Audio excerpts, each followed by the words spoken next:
भारतीय जनता पक्षाच्या रितू तावडे या मुंबईच्या नव्या महापौर असणार आहेत। शिवसेनेचे नगरसेवक संजय घाडी हे मुंबईचे उपमहापौर असणार आहेत। 6.25 वर्षांसाठी महापौर आणि उपमहापौर पद ही दोघंही बसतील। दोघांनी आज आपापले उमेदवारी अर्ज दाखल केलेत। 11 तारखेला महापौर आणि उपमहापौर पदाची निवडणूक पार पडणार आहे।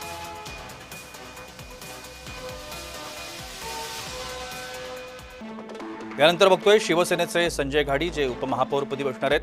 प्रभाग क्रमांक 5 चे शिवसेनेचे नगरसेवक आहेत। शिवसेना उपनेते आणि रायगड जिल्हा संपर्क प्रमुख म्हणून देखील त्यांनी जबाबदारी सांभाळलेली आहे। 1988-89 पासून शिवसेना प्रणित भारतीय विद्यार्थी सेनेचे विभाग प्रमुख म्हणून देखील त्यांनी काम केलं। 1990-91 मध्ये मुंबई विद्यापीठाच्या स्टुडंट काउन्सिलचे अध्यक्ष आणि सिनेट सदस्य ही पदं देखील त्यांनी भूषवली आहेत। 2017-2022 शिवसेना नगरसेवक, 2026 मध्ये पुन्हा नगरसेवक म्हणून विजय।